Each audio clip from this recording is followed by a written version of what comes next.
যেমন মুসা আলাইহিস সালামের মাকে আল্লাহ পাক ওহী করেছিলেন, এখানে জিবরাইল পাঠান নাই, ইলকা করে দিয়েছিলেন।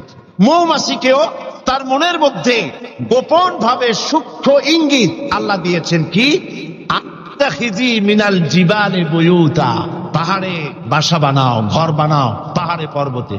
যেহেতু মধু হলো একটা মেডিসিন, মধু কি, এই মেডিসিনটা কে বানিয়েছে? আল্লাহ পাকের নির্দেশে। কে বানালো? মৌমাছি বানালো। কাজে এই মেডিসিনটা দিয়ে শুধুমাত্র গাছপালা যে দেশে আছে সেই দেশের মানুষ উপকৃত হোক, তাহলে তো সারা পৃথিবীর মানুষ পাবে না আল্লাহর এই ওষুধ। এই জন্য মৌমাছিকে বলা হচ্ছে পাহাড়ে বানাও। পাহাড় হয় মরুভূমির ভিতরে বেশি হয়, এই পাহাড়ের গায়ে গিয়ে চাক বানাও। ওয়ামিনাশ শাজারি, আর কাছে চাক বানাও। ওয়ামিম্মা ইয়ারিসুন, আর বিল্ডিং এর কার্নিশের তলায় গিয়ে চাক বানাও। হইতে ইচ্ছা করেন এই তিন জায়গায় চাক বানাও। এই তিন জায়গায় চাক বানাতে গিয়ে মৌমাছি 4টা বিজ্ঞান দেখাইলো, হচ্ছে কেমিস্ট্রি। অথচ মৌমাছি কোন সায়েন্স ল্যাবরেটরিতে পড়াশোনা করে নাই, কথা ঠিক কিনা? তার কেমিস্ট্রিটা কি, কার্নিশের নিচে বিল্ডিং এর গায়ের সাথে লাগানো মৌচাক আপনারা দেখছেন কিনা কোন, এটা ঝুলে থাকে, ঝুলন্ত অবস্থায় থাকে। একটা পরিপক্ক ঝুলন্ত মৌচাকে কম করে হলেও সব থেকে বেশি যা শুনেছি আধা মণ থেকে 35 কেজি, 30-35 কেজি পর্যন্ত ওজন হয়, এত মধু থাকে। এখন এই মধুটা ঝুলে আছে, এটা ঝোলাবার জন্য তার কাছে কোনো সুপার গ্লু ছিল না, কোনো আটা ছিল না। আল্লাহ পাক তাকে এমন আটা শিক্ষা দিয়েছেন যে আটা লাগায় দিয়েছে, লাগাবার পর মৌমাছি সেখানে মধু দিয়া 20 কেজি, 30 কেজি, 35 কেজি পর্যন্ত হইল, অথচ ছিঁড়ে পড়লো না। ঠিক কিনা বলেন?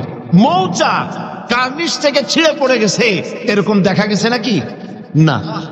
মৌ যখন ভরে গেল তখন মধু কেটে নিয়ে যাওয়ার পর সেরা খাতা যেমন ঝোলে ওই রকম দেখা যায়, সেরা খাতার মতো ঝুলছে, তাও পড়ে না। 6 মাস 1 বছর পর্যন্ত লেগে থাকে। ছোট্ট মৌমাছিকে এই আটা জাতীয় কেমিস্ট্রি কে শিখাইল? এই বিজ্ঞান কে তারে শিক্ষা দিল? সুবহানাল্লাহ। এরপরে দেখুন মৌমাছির দ্বিতীয় বিজ্ঞান, ইঞ্জিনিয়ারিং টেকনোলজি। মৌমাছি বাসা বানালো, সেই বাসা 6 কোণ বিশিষ্ট চেম্বার, এক একটা চেম্বার 6টা কোণ, লক্ষ্য করে দেখবেন। সমান মাপে কোণ বিশিষ্ট চেম্বার তৈরি লক্ষ চেম্বার, অথচ তার কাছে জ্যামিতি বক্স ছিল, তার কাছে মেশিন মাপ করে সুন্দর করে এটাকে এভাবে সাজায়া এই মৌমাছি ভিতরে মৌ ঢুকাইয়া আবার চেম্বার গুলির মুখ আটকায় দিল, যেন ফোটা ফোটা হইয়া যা সে সঞ্চয় করেছিল তা যেন পড়ে না যায়। এই যে বাসা বানাইলো, এটা হলো তার ইঞ্জিনিয়ারিং টেকনোলজি। এই টেকনোলজি আরো যদি দেখতে চান, বাবুই পাখির কাছে যান। বাবুই পাখিরে ডাকি বলিছে চড়াই, ঘুরে ঘরে থেকে করো শিল্পের বড়াই। যদিও বাবুই পাখি, চড়ুই পাখি বাবুই পাখিকে এটা বলেছে, আসলে শিল্পের বড়াই করার মতো। এই যে চতুর্দিক থেকে পাতাগুলি ছিঁড়ে এনে যে বাসা বাবুই পাখি বানালো, আগেই কোন সুবহানাল্লাহ। এই বাসা শুধু বাসা নয়, এর মধ্যে বেডরুম আছে, এর মধ্যে ডাইনিং রুম আছে, মাস্টার বেডরুম আছে, শুধু টয়লেট নাই। নিচ দিয়ে ঢুকবে, আবার ব্যাকডোর দিয়ে নিচের থেকে আক্রান্ত হলে ব্যাকডোর দিয়ে পালাবার ব্যবস্থাও আছে। এই বাসার ভেতরে কোনো বিদ্যুৎ লাইন, পিডিপি বা আরইবি কেউ লাইন দেয় নাই, ফলে বেচারা অন্ধকারে তারা স্বামী স্ত্রী কনজুগাল লাইফ লিড করবে কি করে? সেজন্য ওর মাথার মধ্যে আল্লাহ এমন বুদ্ধি দিলেন, কিছু কাদা এনে বাসার ভেতরে কাদা লাগিয়ে জোনাকি পোকা 5-6টা ধরে এনে মাথা ভিতরে ঢুকায়া পাছা বাইর করে দিয়ে রেখেছে। অটোমেটিক 0 পাওয়ারের বাল্ব তৈরি হয়ে গেছে। ইঞ্জিনিয়ারিং টেকনোলজি আর কারে বলে? আমার দেশের ইঞ্জিনিয়ার যারা আছেন, এই রকমের বাসা বানানো তো দূরের কথা, ভালো করে বাসাটা খুলুন তো দেখি, বুঝবো আপনি কেমন খুলতে পারেন। খুলতেই পারবেন না, বুনানো তো দূরের কথা। এটা গেল 2 নম্বর টেকনোলজি, ইঞ্জিনিয়ারিং টেকনোলজি। এরপরে হলো মেডিকেল সায়েন্স, চিকিৎসা বিজ্ঞান। আল্লাহ রাব্বুল আলামিন মৌমাছিকে বলছেন, সুম্মা কুলি মিন কুল্লি সামারাতি ফাসলুকি সুবুলা বিকা দুলুলা। সব রকমের ফুল থেকে মধু চুষে নাও আর তোমার রবের নির্ধারিত পথে চলতে থাকো। সব রকমের ফুল থেকে মধু আহরণ করে মৌমাছি আহরণ করে এক জায়গায় রাখলো, পয়জন হলো না, এটা মানুষের জন্য সেবা হয়ে গেল। আর মধু কখনো নষ্ট হয় না, কখনো পচে না। মধু যদি পিওর থাকে, ওর ভিতরে যদি আপনি কিছু না মিশান, বছরের পর বছর মধুর পিও থাকবে, নষ্ট হবে না। আলহামদুলিল্লাহ। ঔষধের পচন ক্রিয়া নষ্ট করার জন্য অ্যালকোহল ব্যবহার করা হয়। বিজ্ঞানীরা আবিষ্কার করেছেন অ্যালকোহলের কোনো প্রয়োজন নাই, বরং অ্যালকোহলের পরিবর্তে হালাল মধু ব্যবহার করলেই ঔষধের পচন ক্রিয়া নষ্ট হতে পারে। আল্লাহ পাক বলেছেন ফিহে শিফাউন লিন্নাস, এর মধ্যে রয়েছে মানব গোষ্ঠীর জন্য সেবা, রোগের প্রতিষেধক। সুবহানাল্লাহ। এটা হলো মেডিকেল সায়েন্স। চতুর্দিক থেকে মধু সংগ্রহ করে একত্রিত করছে, পয়জন হচ্ছে না, এটা তার জন্য, মানুষের জন্য সেবা হয়ে যাচ্ছে। চতুর্থ নম্বরে মৌমাছির কাছে যে বিজ্ঞান শিখবেন সেটা হলো মেরিন বায়োলজি। আল্লাহ পাক বলছেন ফুল থেকে মধু আহরণের জন্য তুমি চলে যাও, কিন্তু রাস্তা ভুলে যেও না, রাস্তা ভুলে যেও না। একটা মৌমাছি তার বাসা থেকে, এগুলো নিয়ে যারা রিসার্চ করেছেন, প্রাণীতত্ত্ববিদরা বলেছেন মৌমাছি ফুল থেকে মধু গ্রহণ করার জন্য নিজের বাসা থেকে 10 মাইল পর্যন্ত দূরে চলে যায়। আপনারা কোনোদিন দেখেছেন কোন মৌমাছি আপনার ঘরে এসে পথ খুঁজতেছে, বাবা বাসা হারাইছি, যাবো কোন পথে, তালাশ করছে কখনো? আল্লাহ পাক বলছেন তুমি যাবে ফুল থেকে মধু আহরণ করার জন্য, রাস্তা ভুলে যেও না। সুবহানাল্লাহ বিহামদিহি। সমুদ্রের ভিতরে নাবিকেরা যখন জাহাজ চালায়, ইনল্যান্ড রিভার লাইনে, আমাদের দেশীয় নদীগুলিতে স্টিমার যখন থাকে সামনে সার্চ লাইট থাকে, কিন্তু সমুদ্রে শিপগুলি, এদের কোনো সার্চ লাইটের দরকার নাই। সার্চ লাইট জ্বালাই দেখবে কি? পানি আর পানি, কি দেখবে? সেই জন্য তাদের জন্য প্রয়োজন হচ্ছে একটা মানচিত্র আর একটা কম্পাস। কম্পাস, মানচিত্র, রাডার, এগুলিকে ফলো করে স্টিমার শিপগুলি মহাসমুদ্রের ভেতর দিয়ে চলে, পথ হারায় না। এবার আপনি বলেন মৌমাছি নিজের মৌচাক, এই চট্টগ্রাম কলেজের কার্নিসের নিচে তার বাসা, মধু আহরণ করার জন্য চলে গেল। এখান থেকে 10 মাইল কোন দূর? বদ্দার হাট নাকি হাটাদারি গেছে মধু আনতে। ওর কাছে কোনো কম্পাস ছিল? কোন মানচিত্র ছিল? কোন মানচিত্র, কোন কম্পাস নাই। চলে গিয়েছে মৌ আনতে, আর ঠিক সেখান থেকে মধু মুখে করে এনে আবার জায়গায় পৌঁছে গিয়েছে। সুবহানাল্লাহ বিহামদিহি। হে মানুষ, তুমি কোনটা দিয়ে আল্লাহর সাথে, তুমি কি দিয়ে নিজের বড়াই? কোন ক্ষেত্রেই মানুষের বড়াই নয়, সমস্ত শ্রেষ্ঠত্ব, বিরাটত্ব, মহানত্ব সবটাই আল্লাহ রাব্বুল আলামিনের জন্য। জোরে সরে বলেন আল্লাহু আকবার। মানুষকে আল্লাহ পাক এই জ্ঞান দান করেছেন। আল্লাহ রাব্বুল আলামিন বলেন মানুষের সব অসহায়ত্ব সামনে রেখে আল্লাহ পাক আরো বলেন আফারাআইতুমুল মাআল্লাযী তাশরাবুন আনতুম আনজালতুমুহু মিনাল মুজনি আম নাহনুল মুনজিলুন। এই যে তোমরা পানি পান করো, এই পানি আকাশ থেকে নাজিল করে, তুমি করো না আমি করি? প্রশ্ন কিন্তু আমার না, প্রশ্ন কার? বলেন সবাই। এই যে পানি পান করো, এই পানি আকাশ থেকে কে নাজিল করে? তুমি করো না আমি করি? এই পানি আল্লাহ কোত্থেকে নিলেন? সমুদ্রের পানিগুলিকে বাষ্পীয় আকারে উত্থিত করে মেঘমালায় পরিণত করে সেই নোনা পানিগুলিকে, এর লবণাক্ততা দূর করে আল্লাহ নিজে যে না করলেন সেটা কি লোনা না মিষ্টি? আল্লাহ পাক বলেন লাউ নাশাউ জাআলনাহু উজাজান ফালাউলা তাশকুরুন। আমি ইচ্ছে করলে আকাশ থেকে পানিগুলি লবণাক্ত আকারে নাজিল করে দিতাম, বর্ষণ করে দিতে পারতাম। তা না করে আমি যে মিষ্টি পানি তোমাদের দিলাম, লবণাক্ততা দূর করে যে মিঠা পানি দিলাম, কেন তোমরা আল্লাহ রাব্বুল আলামিনের শুকর আদায় করো না? আল্লাহ পাক ইচ্ছা করলে পানি তো সব শুকায় দিতে পারেন না? আল্লাহ ইচ্ছা করলে পৃথিবীর সমস্ত পানিগুলিকে শুকায় দিতে পারেন। সেই পানি আবার কেনে দিতে পারেন আমাদের সামনে? আল্লাহ পাক পারেন। সুতরাং আল্লাহ পাক মানুষের অসহায়ত্ব দেখাচ্ছেন, তুমি আসলে অসহায়, যা কিছু পেয়েছো সব আমি তোমাকে দান করেছি। আল্লাহ পাক বলেন লাউ নাশাউ জাআলনাহু উজাজান ফালাউলা তাশকুরুন। আমি ইচ্ছে করলে আকাশ থেকে পানিগুলি লবণাক্ত আকারে নাজিল করে দিতাম, বর্ষণ করে দিতে পারতাম। তা না করে আমি যে মিষ্টি পানি তোমাদের দিলাম, লবণাক্ততা দূর করে যে মিঠা পানি দিলাম, কেন তোমরা আল্লাহ রব্বুল আলামিনের শুকর আদায় করো না? আল্লাহ পাক ইচ্ছা করলে পানি তো সব শুকায় দিতে পারেন না? আল্লাহ ইচ্ছা করলে পৃথিবীর সমস্ত পানিগুলিকে শুকায় দিতে পারেন, সেই পানি আবার কেটে দিতে পারেন আমাদের সামনে আল্লাহ পাক। সুতরাং আল্লাহ পাক মানুষের অসহায়ত্ব দেখাচ্ছেন, তুমি আসলে অসহায়, যা কিছু পেয়েছো সব আমি তোমাকে দান করেছি। এই জন্য ফাসাব্বিহ বিসমি রাব্বিকাল আযীম, ওই আল্লাহ পাকের বড়ত্ব, তার তাসবিহ তোমরা ঘোষণা করো। সবাই পড়েন সুবহানা রাব্বিয়াল আযীম। তুমি কত অসহায়, খুব মাতব্বরি করো, কিন্তু সমুদ্রে যাও তো, সমুদ্রে যখন মানুষ যায়, ওয়াইযা গাশিয়াহুম মাওজুন কাযুলাল, যখন সমুদ্রের ভিতরে বিরাট তরঙ্গমালার ভিতরে মানুষ যখন পড়ে যায়, আল্লাহ পাক বলেন দল্লা মান তাদউনা ইল্লা ইয়াহু, যখন সমুদ্রের ভিতরে তুফানে পড়ে যায় তখন আল্লাহ ছাড়া সবাইকে তারা ভুলে যায়, শুধু তখন মনে পড়ে আল্লাহ আল্লাহ, আল্লাহ ছাড়া তখন আর কিছুই মনে থাকে না। অতএব তুমি নিজেকে যত বড় মনে করো, আসলে তুমি এত বড় নও। তোমার আসল মর্যাদা কি সে কথা আল্লাহ পাক বলছেন। এবার দেখো তোমার মূল মর্যাদাটা কি।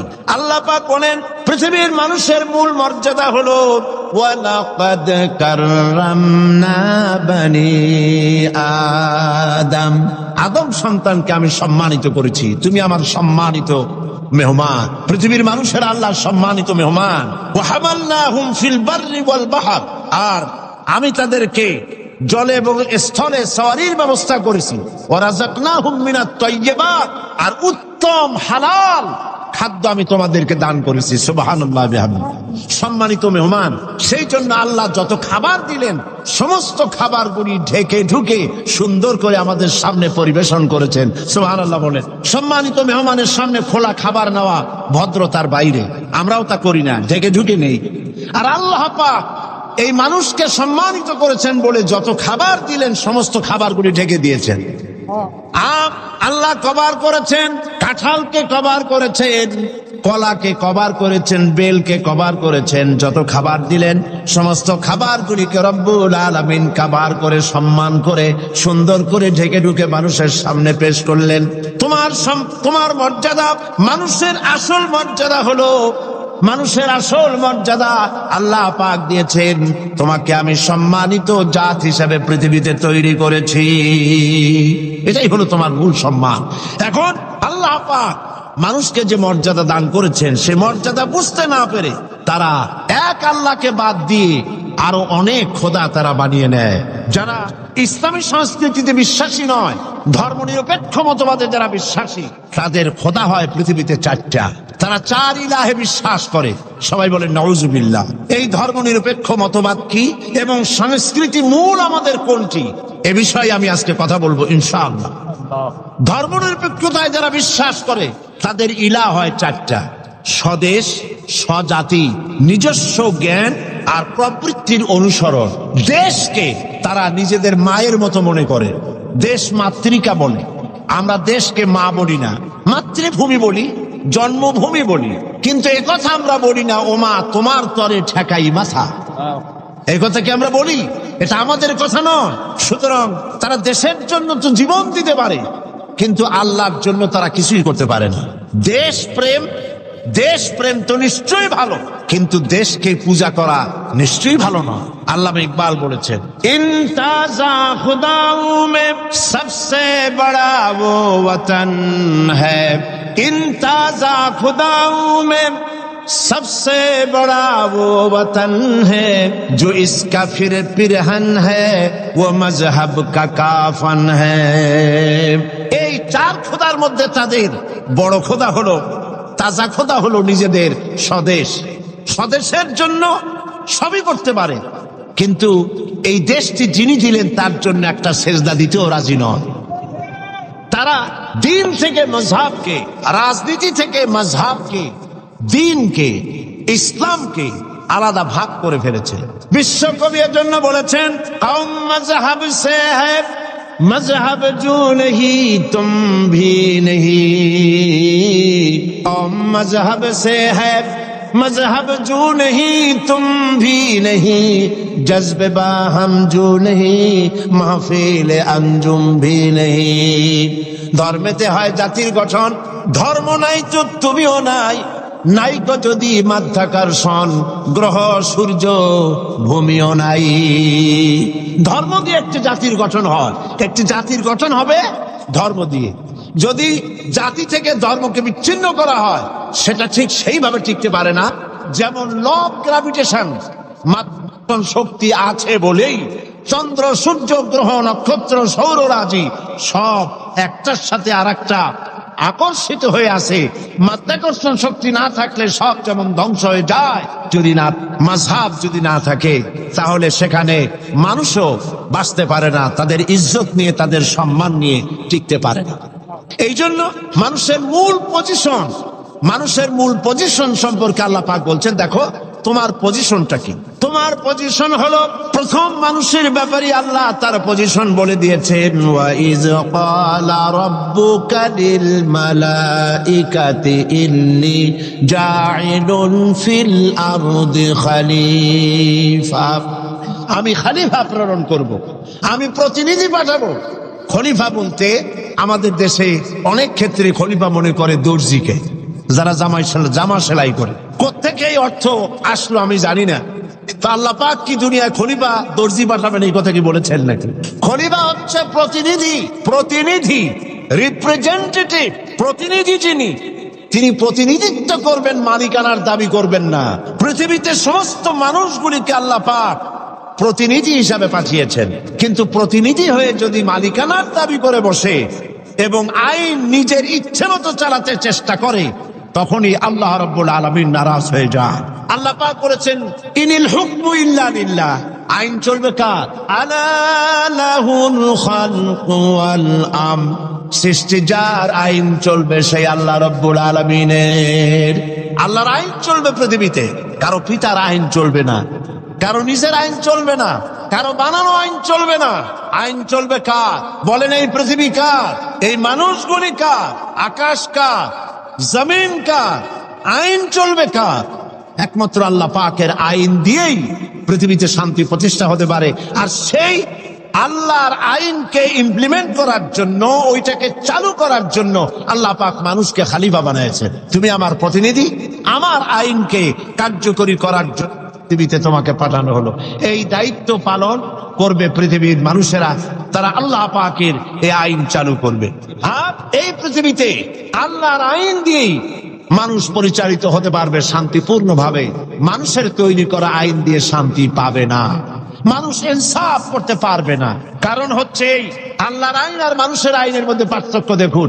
আপনি যদি কাউকে, এই চট্টগ্রাম শহরে কাউকে যদি আপনি 50,000 কমলা দিলেন, এই কথা বলে যেই কমলাগুলি চট্টগ্রাম শহরে 8 বছরের নিচে বাচ্চাদেরকে একটা একটা করে আপনি বিতরণ করবেন, এই কথা বলে যখন তাকে দেওয়া হলো, তিনি যখন এই কমলাগুলি বিতরণ করতে যাবেন, তখন দেখলেন যে এই ছেলেদের মধ্যে তার নিজের ছেলে আছে, তার ছেলে আছে, তার ভাইয়ের ছেলে আছে। এইটা যখন দেখবেন, তখন অন্যের ছেলের চাইতে নিজের ছেলেকে, বোনের ছেলেকে 2-4টা বেশি দিতে ইচ্ছে করবে নাকি? করবে কিনা? সামান্য কমলা বিতরণ করতে গিয়ে যদি এই রকমের পক্ষপাতিত্ব, দলীয়করণ, আত্মীয়করণ ইত্যাদি করতে যদি ইচ্ছে করে, তাহলে এমন লোকদের হাতে আইন তৈরি করতে দিলে তারা তো সমস্ত মানুষের উপরে ইনসাফ কিছুতেই করতে পারবে না। সেই জন্য আল্লাহ রাব্বুল আলামিন আইন তৈরি করার দায়িত্ব নিজেই নিয়েছেন। আইন আল্লাহ পাকের, সে আইনের কিতাবের নামই হচ্ছে কোরআন। এই আলোচনার দ্বারা বোঝা গেল ইসলামী সংস্কৃতির মূল প্রতিপাদ্য হচ্ছে জীবনের সকল ক্ষেত্রে আইন চলবে আল্লাহ পাকের। গান বাজনাই শুধু সংস্কৃতি নয়, সংস্কৃতি হচ্ছে জীবনের আচার অনুষ্ঠান, সবকিছু। একটি জাতির বেঁচে থাকার প্রাণ শক্তি তার সংস্কৃতি। এই সংস্কৃতি মানব জীবনের এক অপরিহার্য অংশ। কিন্তু আমাদের দেশে সংস্কৃতির নামে মানুষের ধর্মীয় পরিচিতিকে বিগড়ে ফেলানো হয়েছে। যেমন আমাদের দেশে বর্ষবরণ, পয়লা বৈশাখ, বর্ষবরণের ব্যাপারে, পয়লা বৈশাখের ব্যাপারে আমাদের কোনো আপত্তি নাই। পয়লা বৈশাখ মানুষ দোয়া করেন, কোরআন শরীফ পড়েন, দরুদ পড়েন, দোয়া করেন। আপনি বার্ষিক হিসাব কিতাব চালু করেন, ব্যবসার হিসাব কিতাব করেন, বছরের প্রথম দিন, বাংলা বর্ষের প্রথম দিন, কোনো অসুবিধা নাই। কিন্তু এই বর্ষবরণকে কেন্দ্র করে যে অপসংস্কৃতির চর্চা হচ্ছে, আমরা এটারই বিরোধিতা করি। কথা বুঝে আসছে কিনা? কিন্তু এক শ্রেণীর বুদ্ধিজীবী, তথাকথিত বুদ্ধিজীবী মানে পরজীবী, বুদ্ধিজীবী তো বোঝেন কারে কয়, যারা মাছ বিক্রি করে খায় তাদের বলে মৎস্যজীবী। যারা কৃষি কর্ম করে কৃষি উৎপন্ন, কৃষিজাত উৎপন্ন দ্রব্য পণ্য বিক্রি করে যারা খায় তাদের বলে কৃষিজীবী। আর যারা নিজেদের বিবেক বুদ্ধিকে ভারতের কাছে বিক্রি করে বিবৃতি দেয় দেশের বিরুদ্ধে, এরা হলো বুদ্ধিজীবী। এরা এরা এরা কি করলো দেখেন, বর্ষবরণে আমরা আপত্তি করি না। আপনি বছরের প্রথম দিন আল্লাহ আল্লাহ করবেন, অসুবিধা কি? আপনি মুনাজাত করেন, আয় আল্লাহ বিগত বছরে যত গুনাহ করছি, এই যে পয়লা বৈশাখ আসতেছে না, আপনি বলেন আল্লাহ এই গত বছর যত গুনাহ করেছি মাফ করে দাও, আগামী বছরটা, নতুন বছরটা আমার জন্য ভালো করো। এই ধরনের দোয়া করলে ভালো হইতো না? আচ্ছা, তা না করা হলো, মঙ্গল প্রদীপ জ্বালানো হলো, রাখি বন্ধন বাঁধা হলো, উলুধ্বনি দেওয়া হলো, কপালে তিলক পরা হলো, মেয়েদের গালে যুবক ছেলেরা উল্কি আঁকায় দিল। এটা কি আমার সংস্কৃতি? বলেন, এটা আমার সংস্কৃতি? প্রিয় ভাই সব, অপসংস্কৃতি। বিশ্ব ভালোবাসা দিবস, আচ্ছা আপনারা বলেন, বিশ্ব ভালোবাসা দিবস, বিশ্ব ভালোবাসা দিবস উদযাপন করা শুরু করেছে। বিশ্ব ভালোবাসা দিবস পালনের মুসলমানের কোনো দরকার নাই। আচ্ছা, কেন নাই? আপনারা তো আন্দাজি কইলেন, ঠিক নাই। কেন নাই? এই জন্য ইসলামের জন্মই হয়েছে ভালোবাসা দিয়া। সুবহানাল্লাহ। আল্লাহ পাকের নবী বলেছেন, আদ-দীন ওয়ান নাসিহা, দিন হলো ভালোবাসা, কল্যাণ কামনা করা। মাকে কতটুকুন ভালোবাসতে হবে, পিতাকে কতটুকুন ভালোবাসতে হবে, স্ত্রীকে কিভাবে ভালোবাসতে হবে, সন্তানকে কেমনে ভালোবাসতে হবে, এই ভালোবাসা শিখিয়েছে ইসলাম। ইসলামের প্রতিটি দিন ভালোবাসা। যাদের জীবনে কোনো ভালোবাসা নাই, বছরে তাদের জন্যই একবার ভালোবাসা প্রয়োজন হয়, একদিনের জন্য হলেও। যারা সারা বছরে পান্তা ভাত খায় না, অন্তত একদিনের জন্য হলেও রমনা বটমূলে গিয়ে এক ছাল পান্তা খাওয়া তাদের জন্যই জরুরি। বন্ধুগণ, এর নাম সংস্কৃতি নয়, এর নাম অপসংস্কৃতি। এর নাম কি? অপসংস্কৃতি। প্রিয় ভাইয়েরা, এভাবে করে ভালোবাসা দিবস, বসন্ত দিবস, পৌষ মেলা, আবার কবে না জানি শুনতে হয় উৎসব। এই সব উৎসব ভালোবাসা উদযাপন সাথে ইসলামের কোন সম্পর্ক নাই, পরিষ্কার কথা। এরপরে আমার একটি বক্তব্য নিয়ে তারা পত্রপত্রিকায় অনেক লিখেছেন, আমি আজকে সেই কথা পরিষ্কার করতে চাই।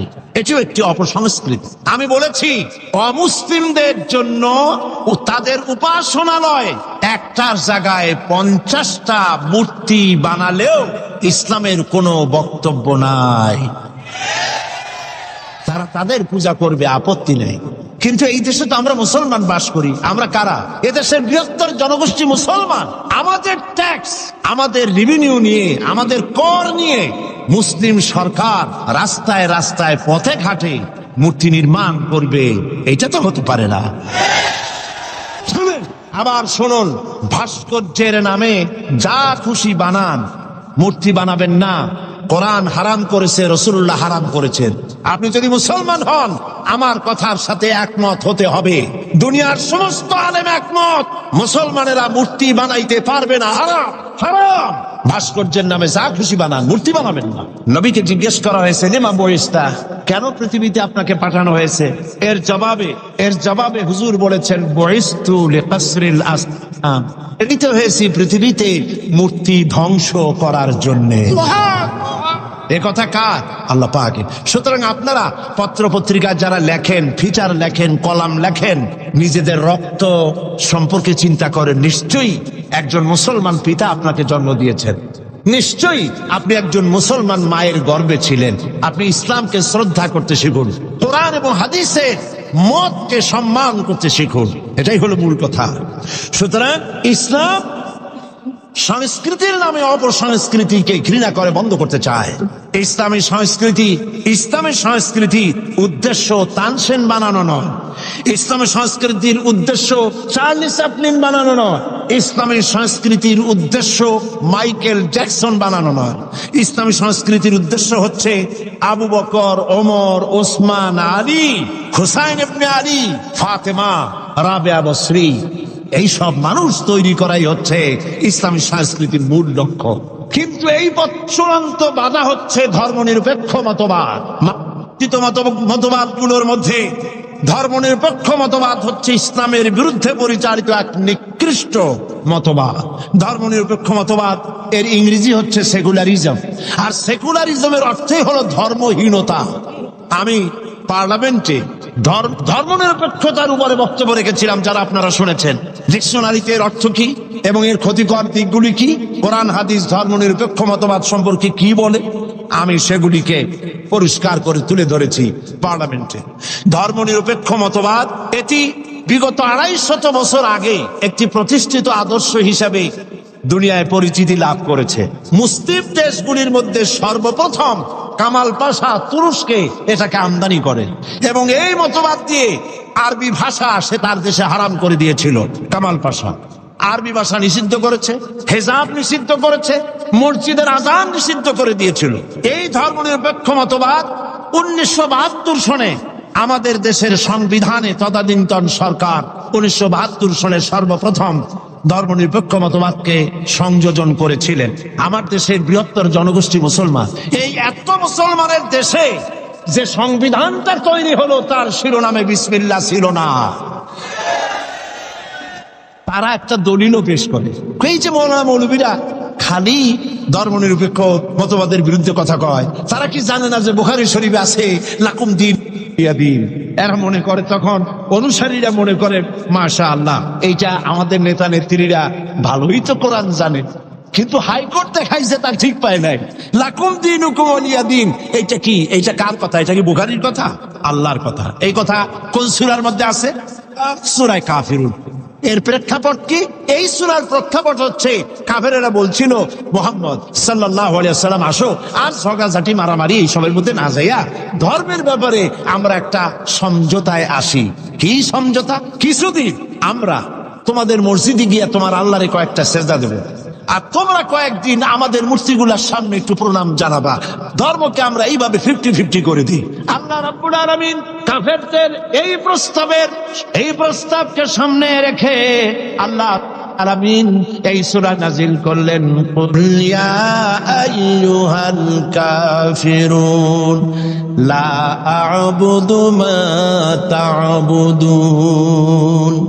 হে কাফেরেরা বলুন, হে কাফেরেরা তোমরা যার ইবাদত করো আমরা তার ইবাদত করি না, আবার আমরা যার ইবাদত করি তোমরা তার ইবাদত করো না।